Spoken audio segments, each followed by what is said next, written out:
মৃদু আলোর ঝলকানি চোখে পড়তেই পিট পিট করে চোখ খুলে তাকালো মেঘ। ঘুমু ঘুমু চোখে সামনে তাকাতেই দেখলো আহান সামনের সোফায় ঘুমাচ্ছে। মুহূর্তেই মেঘের সব ঘুম পালিয়ে গেল। ও একটা জোরে চিল্লানি দিয়ে ধরফড়িয়ে সোহা থেকে উঠে বসলো। চারপাশটা তাকিয়ে ভালো করে দেখতে লাগলো। না, এটা তো ওর রুম নয়। তাহলে এখন কোথায় আছে ও?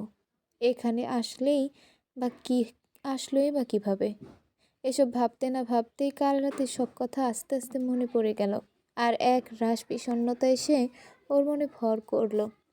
মেঘের চিল্লানি শুনে আহান লাফিয়ে উঠল। দ্রুত দৌড়ে মেঘের কাছে এসে অস্থির হয়ে জিজ্ঞেস করলো, কি হলো মেঘ? কোথায় কষ্ট হচ্ছে? খারাপ কিছু স্বপ্নে দেখেছ? মেঘ মাথা নিচু করে না সূচক ঘাড় নাড়ালো। তারপর মিনমিন করে আহানকে উদ্দেশ্য করে জিজ্ঞেস করলো, আমরা এখন কোথায় আছি? এখানে কিভাবে এলাম? আর আমাকে বাসায় না নিয়ে এখানে নিয়ে এসেছেন কেন? আমরা এখন রিসোর্টে আছি। আর কাল তুমি যখন অজ্ঞান হয়ে গিয়েছিলে, তারপর আমি তোমাকে নিয়ে এখানে এসেছি। ফার্ম হাউস থেকে তোমাদের বাসা অনেক দূরে, তাছাড়া অনেক রাতও হয়ে গিয়েছিল। তাই তোমাকে বাসায় না নিয়ে এখানে নিয়ে এসেছি। এখন তাড়াতাড়ি ফ্রেশ হয়ে নাও, ব্রেকফাস্ট করে মেডিসিন খেতে হবে। রাতে ডাক্তার এসেছিল, তোমাকে বেশি স্ট্রেস নিতে বারণ করেছে। মেঘ ফ্রেশ হওয়ার জন্য কম্বলটা সরিয়ে বিছানা থেকে নামাতে যাবে, তখনই ওর চোখ গেল নিজের শরীরের দিকে। ও সাথে সাথে আবার চিৎকার দিয়ে বিছানায় উঠে ভাবলো, ভালো করে কম্বলটা নিজের গায়ে জড়িয়ে নিল। আহান বাইরে বের হতে যাচ্ছিল। মেঘের চিৎকার শুনে পেছনে তাকিয়ে বিরক্তি নিয়ে বলল, আবার কি হলো? এইভাবে এত কথায় কথায় বাচ্চাদের মতো চেঁচাও কেন? আমার ড্রেস কোথায়? তোমার গায়েই তো আছে। মেঘ চিল্লিয়ে বলল, আর এটা তো একটা শর্ট নাইটি। আরে, এটা আমার গায়ের লেহেঙ্গাটা কোথায়? আর আমার ড্রেস কে চেঞ্জ করিয়েছে? আহান এগিয়ে এসে মেঘের বেডের পাশে দাঁড়িয়ে স্বাভাবিকভাবে বলল, আমি চেঞ্জ করিয়েছি। কেন, কোনো সমস্যা? মেঘ কিছুক্ষণ বড় বড় করে তাকিয়ে ফেক ফিক করে হেসে দিয়ে বলল, আপনার কি মনে হয় বলুন তো? আপনি এই কথা বলবেন আর আমি মুভির হিরোইনদের মতো প্যাচ প্যাচ করে কান্না শুরু করে দিব? কখনো না। কারণ আমি জানি আপনি আমার ড্রেস কখনোই চেঞ্জ করতে পারেন না। আর পারমিশন ছাড়া তো কখনোই না। আপনি কোনো মেয়েদের পারমিশন ছাড়া তাদের গায়ে হাতও দেন না। আর আমি এটাও জানি, অজ্ঞান অবস্থায় আমার ড্রেস চেঞ্জ করা তো দূরের কথা, আপনি আমাকে খারাপভাবে ছুঁয়েও দেখেননি। মেঘের কথায় আহান স্তব্ধ হয়ে গেল। অবাক চোখে ওর দিকে তাকিয়ে আছে। এইটুকু পিচ্চি মেয়েটা ওকে এতটা বিশ্বাস করে? আহান হাতে আকাশের চাঁদ পাওয়ার মতো খুশি হয়ে গেল। ও ধীর পায়ে মেঘের দিকে এগিয়ে গিয়ে বিছানার উপর ওর পাশে বসে পড়ল। তারপর দু হাত দিয়ে মেঘের গাল স্পর্শ করে বলল, অনেক বড় হয়ে গেছো তাই না? একদম বড়দের মতো পাকা পাকা কথা বলতে শিখে গেলে। আমি তো জানতাম তুমি আমাকে সহ্যই করতে পারো না, কিন্তু আমাকে যতটা বিশ্বাস করো সেটা তো জানতাম না। আহানের স্পর্শে মেঘ কেঁপে উঠল। নিজের অজান্তে ওর চোখ বন্ধ করে নিল। বুকের মধ্যে কেমন ঠিপ ঠিপ আওয়াজ হচ্ছে। আহান মেঘের আর একটু কাছে গিয়ে ওর কপালে অনেক সময় নিয়ে গভীরভাবে একটা চুমু খেলো। তারপর মুখের উপরে পড়ে থাকা চুলগুলো আলতো করে কানের পিছনে গুজে দিয়ে ঘোর লাগা কণ্ঠে বলল, তুমি নিজেও জানো না আজকে আমি ঠিক কতটা খুশি হয়েছি। আজকের সকালটা আমার জন্য যে এতটা মধুর হবে আমি ভাবতেও পারিনি। থ্যাংক ইউ সো মাচ এতটা বিশ্বাস করার জন্য। বলেই আহান মেঘের দুই গালে দুটো ভালোবাসার পরশ এঁকে দিয়ে উঠে দাঁড়িয়ে বলল, তুমিও ফ্রেশ হয়ে নাও। আমি স্টাফদের তোমার ড্রেস আর খাবার দিয়ে যেতে বলেছি। কথাটা বলে আহান দরজার কাছে গেল, কিন্তু কিছু একটা মনে পড়তেই আবার মেঘের কাছে এসে ওর দিকে একটু ঝুঁকে বলল, বাই দ্য ওয়ে, পৃথিবীর সব মেয়েরা আমার কাছে 100% সেফ হলেও তুমি আমার কাছে পুরোপুরি সেফ না। আমাকে এতটাও বিশ্বাস করার মতো কোনো দরকার নেই। আমি আবার তোমাকে দেখলেই যখন তখন কন্ট্রোললেস হয়ে যাই। বলা তো যায় না, আবার তোমার সাথে কোনো ভুলভাল কিছু করে ফেলি। So be careful. বলেই আহান চলে গেল। মেঘ বিড় করে বলল, বেটা আস্ত একটাই তোর। সারিকা ছাদে দাঁড়িয়ে দাঁড়িয়ে কালকে গায়ে হলুদের যে পিকগুলো এফবিতে আপলোড দিয়েছিল সেগুলোই সাইফাকে দেখাচ্ছিল। তখনই ছাদের দরজাটা ঠাস করে খুলে আহির প্রবেশ করলো।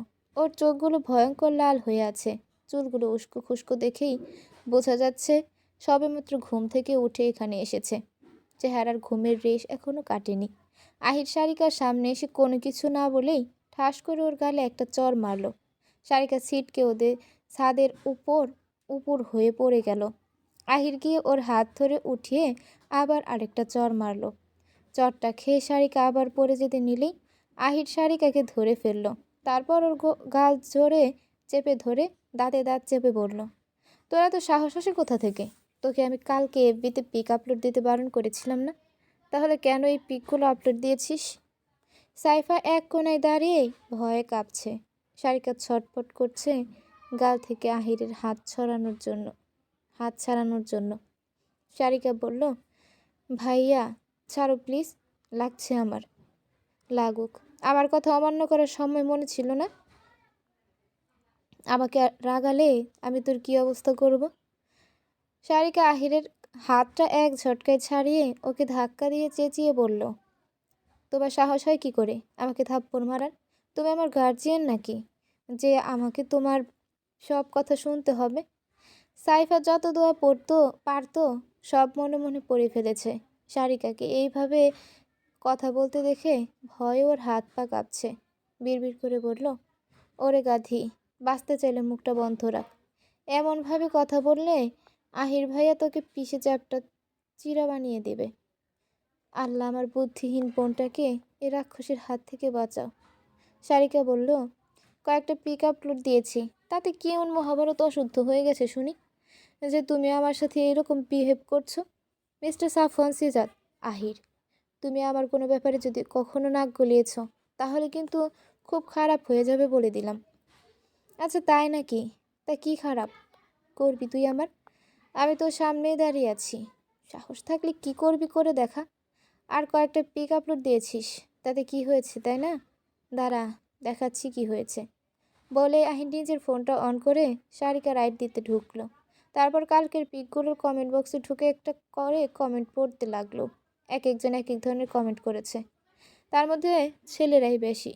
Looking nice, pretty cute, sweet, এসব সাধারণ কমেন্ট যেগুলো সবই সাধারণত ইউজ করে থাকে। আহির বলল, ছেলেরা এই ধরনের কমেন্ট করবে কেন? আর ফ্রেন্ড লিস্টে তো ছেলেই বা থাকবে কেন? সারিকা ঝাড়ি মেরে বলল, কমেন্টগুলো তুমি খারাপ কি দেখলে? এগুলো সাধারণ কমপ্লিমেন্ট যেগুলো আমরা সবসময় ইউজ করে থাকি। আর আমার ইনবক্স কাকে ফ্রেন্ড করব রাখবো আর কাকে রাখবো না সেটা আমার ব্যাপার, তুমি বলার কি? আহির সারিকার হাত পেছনে মুচড়ে ধরে বলল, সব পিক্সগুলো এখনই ডিলিট দিবি, নাহলে তোর আইডিটার এমন অবস্থা করব ওটা খুঁজেই পাবি না। যা খুশি করো, আমি ওগুলো কিছুতেই ডিলিট দেব না। আহির সারিকার হাতটা ছেড়ে একটা বাঁকা হাসি দিয়ে বলল, গুড বাই। আর নিজের নিউ আইডির কী নাম রাখবি সেটা ডিসাইড করে নে, টাটা।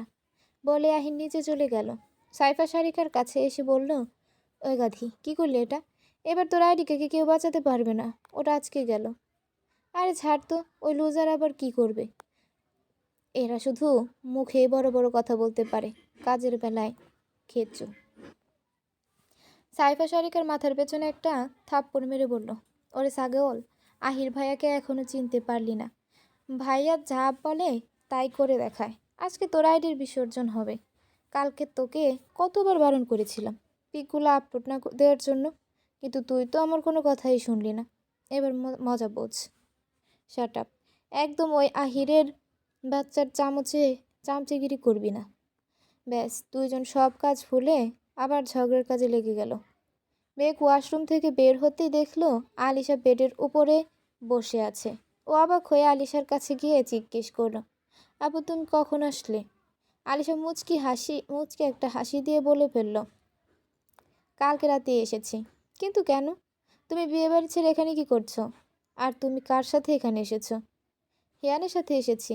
আর কালকে রাতে গায়ে হলুদের অনুষ্ঠান শেষে আহান ভাইয়া হিয়ানকে ফোন করে বলে কাউকে কিছু না বলে যেন আমাকে নিয়ে এই রিসোর্টে চলে আসে। আমরাও ভাইয়ের কথা মতো এখানে চলে এসেছি। এসে দেখি তুইও এখানে আছিস।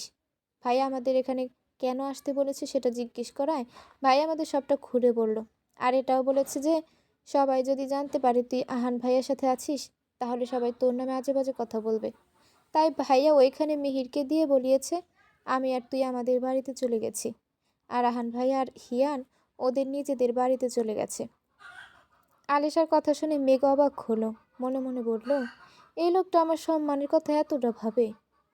আমাকে যাতে কেউ আজে বাজে কথা বলতে না পারে, তাই হিয়ান ভাইয়াকে আর আলিশা আপুকে এখানে ডেকে এনেছেন।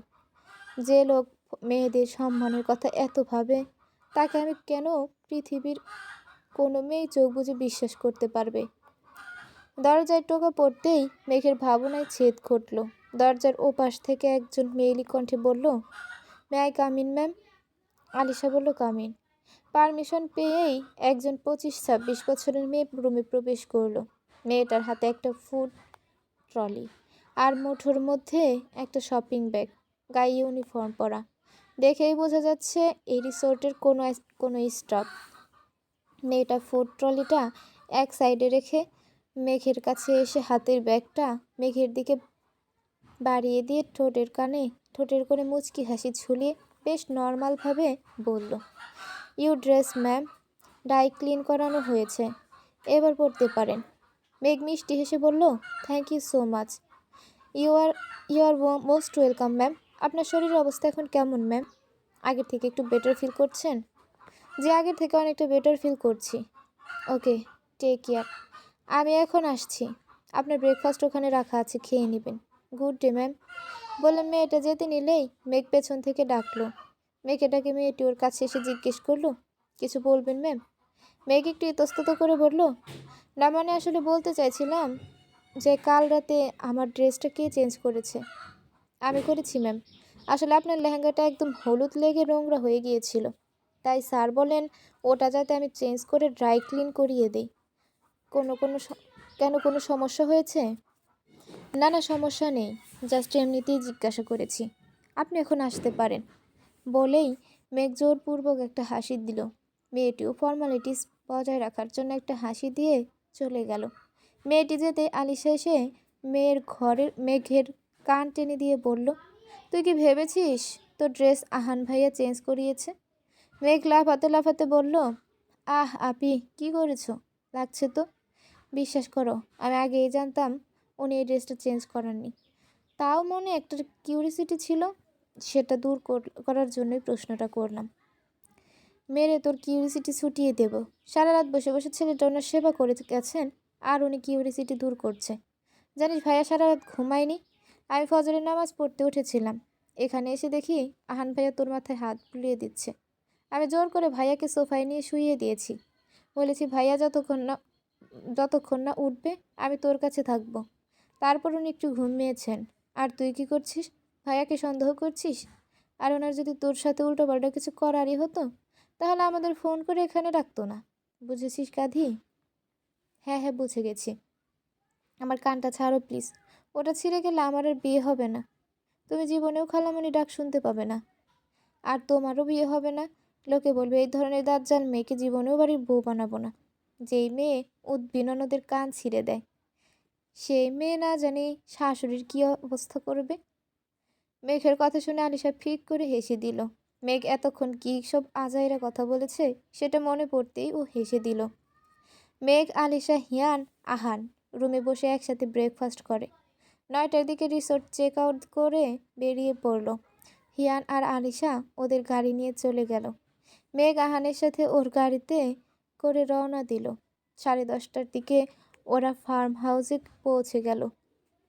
মেঘ আর আহান গাড়ি থেকে নামতেই কোথা থেকে সারিকা এসে আহানকে শক্ত করে জড়িয়ে ধরে ফুপিয়ে কেঁদে দিল। পেছনে পেছনে সাইফাও আসলো। আহান অবাক কণ্ঠে জিজ্ঞেস করলো, সারিকা কি হয়েছে? এভাবে কাঁদছিস কেন? সারিকা কিছু বলছে না, শুধু কেঁদেই যাচ্ছে। মেঘ ড্যাব ড্যাব করে সারিকার দিকে চেয়ে আছে। আহান সাইফার দিকে চেয়ে বলল, সাইফু কি হয়েছে ওর? এভাবে কাঁদছো কেন? সাইফা অসহায় কণ্ঠে বলল, আহির ভাইয়া ওর আইডিটা হ্যাক করে ওর এফবি আইডির পাসওয়ার্ড চেঞ্জ করে দিয়েছে, তাই ও আর এফবিতে লগ ইন করতে পারছে না। আহির ভাইয়াকে অনেক রিকোয়েস্ট করেছি, কিন্তু ভাইয়া পাসওয়ার্ড বলেইনি। ওর ফোনটাও রেখে দিয়েছে। আহান ভ্রুকুচকে জিজ্ঞেস করলো, আইডি কেন হ্যাক করেছে? কি করেছিস তোরা? সাইফা সকালে যা যা হয়েছে সেগুলো গড় গড় করে আহানকে বলে দিল। সাইফার কথা শেষ হতেই আহির আর মিহির ওদের কাছে এসে দাঁড়ালো।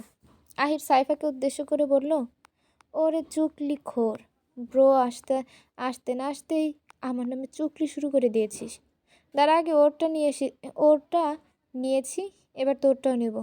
তোর আইডিটাও আজকে শেষ হয়ে যাবে।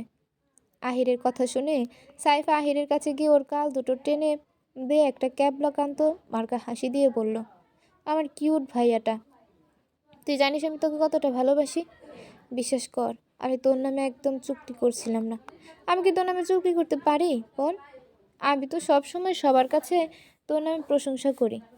আমার আইডিটার কিছু করিস না প্লিজ। ওটা চলে গেলে আমার কি হবে বল? আমি তো পরিচয়হীন হয়ে যাব।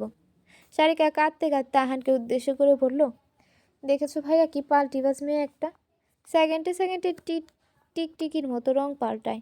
যেই শুনেছে ওর আইডিটা চলে যাবে অমনিই নিজের দল বদল করে নিল। কুত্তি একটা। আহান সাইফার দিকে তাকিয়ে বলল, সাইফা তুই তো খুব দুষ্টু হয়ে গেছিস, তোকে একটা মার দিতে হবে। সারিকা নাক টানতে টানতে বলল, আহান ভাইয়া ওরে মায়ের পরে দিবে, আগে তোমার ওই কুত্তা ভাইকে আমার আইডি আর ফোনটা ফেরত দিতে বলো। আহান সিরিয়াস হওয়ার ভান করে বলল, এই কুত্তা ভাই ওর আইডি আর ফোনটা ফেরত দে। আহানের কথা শুনে মেঘ আর সাইফা ফিক করে হেসে দিয়ে আবার নিজেদের মুখ চেপে ধরল। আহির দাঁতে দাঁত চেপে সারিকাকে উদ্দেশ্য করে বলল, তোর সাহস তো কম না, তুই আমাকেও কুত্তা বলিস? তোকে আজকে মেরেই ফেলবো। বলেই আহির সারিকার দিকে তেড়ে যেতে নিলেই আহান গম্ভীর কণ্ঠে বলে, খবরদার আহির, এক পাও এগুবি না।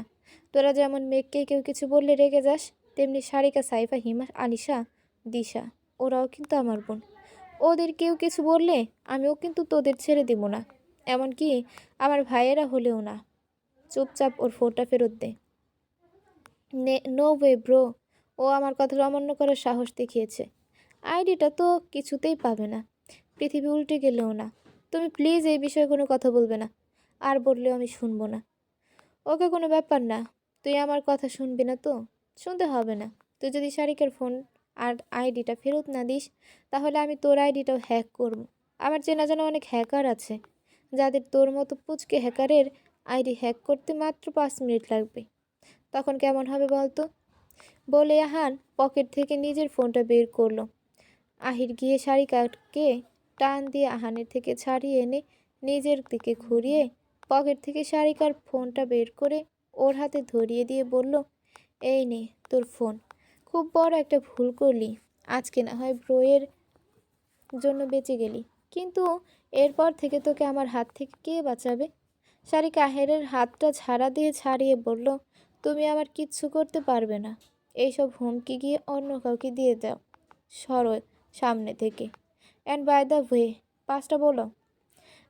আহির দাঁতে দাঁত চেপে বলল, আমার ফোন নাম্বারটা উল্টোভাবে বসালেই হবে। সারিকা একটা ভেঙচি কেটে আহানকে জড়িয়ে ধরে বলল, লাভ ইউ ভাইয়া, and thank you so much. বলেই সারিকা দৌড়ে ফার্ম হাউজের ভেতরে চলে গেল। ওর পেছনে পেছনে সাইফাও চলে গেল।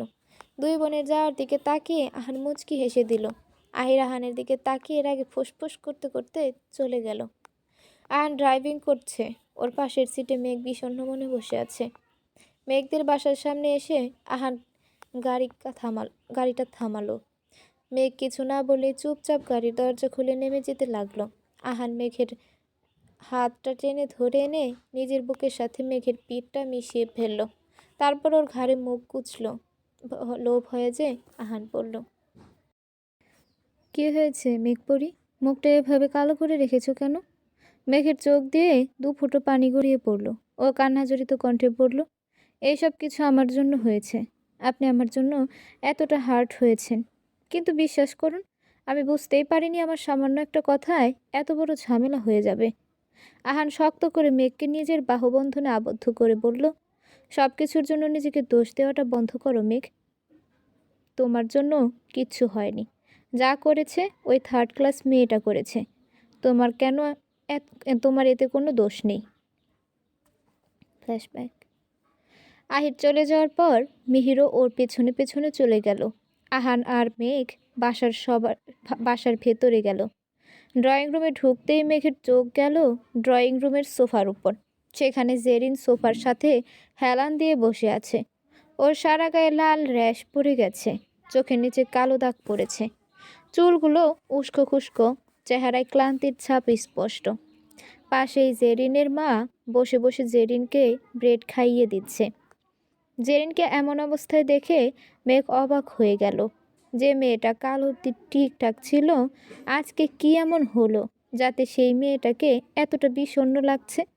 আহান জেরিনের দিকে এক পলক তাকিয়ে ডোন্ট কেয়ার একটা ভাব নিয়ে ডাইনিং টেবিলে গিয়ে বসে পড়ল। জেরিনকে এমন অবস্থায় দেখে মেঘের একটু মায়া হলো। ও ধীর পায়ে জেরিনের মায়ের কাছে গিয়ে নিচু স্বরে জিজ্ঞেস করলো, ফুপিমণি, ওর কি হয়েছে? ওকে এমন লাগছে কেন? মেঘের কণ্ঠে কানে আসতেই জেরিন মাথা তুলে মেঘের দিকে তাকালো। সাথে সাথে জেরিনের বিষণ্ণতা মুখ হিংস্র হয়ে উঠল। ও উঠে দাঁড়িয়ে চিল্লিয়ে বলল, তুই এখানে কি করছিস? এক্ষুনি বেরো আমার বাড়ি থেকে। থার্ড ক্লাস মেয়ে একটা। এইসব কিছু তোর প্ল্যান, তাই না? তুই আর দিশা মিলে এইসব কিছু করেছিস। তোরা ইচ্ছে করে আমার গায়ে এসব ঢেলেছিস। তুই আমাকে মেরে ফেলতে চাস, তাই না? জেরিনের চিৎকার মেঘ কেঁপে উঠল। ওর চোখে মুখে স্পষ্ট ভয়ের ছাপ ফুটে উঠল। মেঘের মা বাবা, আহানের মা বাবা, সারিকা, সাইফার মা বাবা, চাচা চাচি, অভি, দিশা, ওনারা সবাই ডাইনিং টেবিলে বসে ব্রেকফাস্ট করছিল। জেরিনের চিৎকারে ওনারা সবাই উঠে ড্রয়িং রুমে এলো। সাথে আহানও আসলো। মেঘ ভয়ার্থ গলায় বলল, তুই কি বলছিস এসব? আমি তো কিছুই বুঝতে পারছি না। আমি আবার তোর গায়ে কখন কি ঢাললাম? আমাকে খুন করতে চেয়ে আবার ন্যাকামি হচ্ছে? ক্যারেক্টারলেস মেয়ে একটা তুই। তুই আমার থেকে আবিরকে কেড়ে নিতে চাস, তাই না? তাই তুই আমাকে মারতে চেয়েছিস, কিন্তু আমি সেটা কিছুতেই দিব না। তুই আমার থেকে আমার আবিরকে কেড়ে নিবি, তার আগেই আমি তোকে খুন করে ফেলবো। বলেই জেরিন আশেপাশে তাকিয়ে কিছু একটা খুঁজতে লাগলো। সোফার সামনে টেবিলের উপরে একটা ফ্লোয়ার ভাস রাখা ছিল। জেরিন সেটা হাতে নিয়ে মেঘের দিকে ছুঁড়ে মারল। আহান দৌড়ে এসে মেঘকে নিজের বুকের সাথে চেপে ধরে আড়াল করে ফেলল। ফ্লাওয়ার ভাসটা এসে আহানের পিঠের উপর পড়ল। আহান ব্যথায় হাঁটু ভেঙে মেঘকে জড়িয়ে ধরে রেখেই ফ্লোরে বসে পড়ল। আহানের এমন অবস্থা দেখে মেঘ জোরে একটা চিৎকার দিল। ড্রয়িং রুম ভর্তি সব মানুষ হতভম্ব হয়ে গেল। ঠিক তখনই কেউ জেরিনের গালে সজোরে একটা চড় মারল।